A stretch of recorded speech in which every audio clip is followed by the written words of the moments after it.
সরকারি চাকরিতে কোটা সংস্কারের দাবিতে আন্দোলনকারী সাধারণ শিক্ষার্থীদের উপর হামলা ও হত্যাকাণ্ডের ঘটনায় প্রতিক্রিয়া জানিয়েছে জাতিসংঘ। আন্দোলনকে ঘিরে বাংলাদেশে চলমান ঘটনা প্রবাহ সম্পর্কে জাতিসংঘ অবগত রয়েছে। এছাড়া সহিংস হামলা থেকে বিক্ষোভকারীদের রক্ষা করতে বাংলাদেশ সরকারের প্রতি আহ্বান জানিয়েছে সংস্থাটি। স্থানীয় সময় 16 জুলাই জাতিসংঘে নিয়মিত ব্রিফিংয়ে এক সাংবাদিকের প্রশ্নের জবাবে জাতিসংঘ মহাসচিব অ্যান্তনি গুতারিজের মুখপাত্র স্টেফেন ডোজারিক এসব মন্তব্য করেন। তিনি আরো বলেন, মানুষের শান্তিপূর্ণ বিক্ষোভ করার অধিকার আছে এবং সরকারকে সেই অধিকার রক্ষা করতে হবে। একই সঙ্গে বাংলাদেশে চলমান ঘটনা প্রবাহ জাতিসংঘ উদ্বেগের সাথে পর্যবেক্ষণ করছে।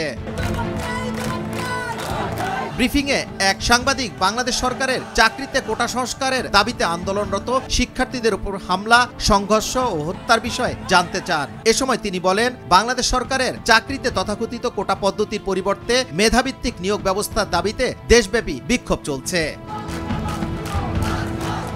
সরকারি সহযোগী সংগঠন ছাত্রলীগ নিরাপত্তা বাহিনীর সঙ্গে নিয়ে আন্দোলনকারীদের উপর হামলা চালিয়েছে।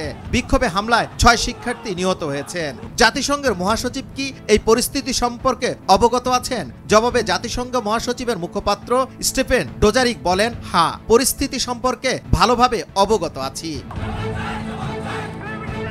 তিনি আরো জানান, আমি মনে করি বাংলাদেশ হোক বা বিশ্বের অন্যান্য দেশে কোথাও মানুষের শান্তিপূর্ণ বিক্ষোভ করার অধিকার রয়েছে। যে কোনো ধরনের হুমকি বা সহিংসতা থেকে বিক্ষোভকারীদের রক্ষা করার জন্য আমরা বাংলাদেশ সরকারের প্রতি আহ্বান জানাই। বিশেষ করে যুবক বা শিশুদের অতিরিক্ত সুরক্ষার প্রয়োজন হতে পারে, যেন তারা শান্তিপূর্ণভাবে প্রতিবাদ করতে পারে। গত 14 জুলাই চীন সফর নিয়ে আয়োজিত সংবাদ সম্মেলনে কোটা সংস্কার আন্দোলন প্রসঙ্গে করা এক প্রশ্নের জবাবে প্রধানমন্ত্রী বলেন, মুক্তিযোদ্ধাদের নিয়ে এত ক্ষোভ কেন? মুক্তিযোদ্ধার নাতিরা কিছু পাবে না? তাহলে কি রাজাকারের নাতিপুতিরা সব পাবে? প্রধানমন্ত্রীর এই বক্তব্যে কোটা সংস্কার আন্দোলনকারীদের রাজাকারের বাচ্চা বা নাতিপুতি বলা হয়েছে বলে অভিযোগ করে রোববার রাত থেকেই প্রতিবাদ শুরু করেন ঢাকা বিশ্ববিদ্যালয়ের শিক্ষার্থীরা। রাতে প্রথমে রোকেয়া হল থেকে মেয়ে শিক্ষার্থীরা হল থেকে মিছিল নিয়ে বের হয়ে আসেন। গত 15 জুলাই সকাল 11টা থেকে রাজধানীর 15 থেকে 20টি স্থানে একযোগে সড়ক অবরোধ করেন বিভিন্ন সরকারি বেসরকারি বিশ্ববিদ্যালয়ের শিক্ষার্থীরা।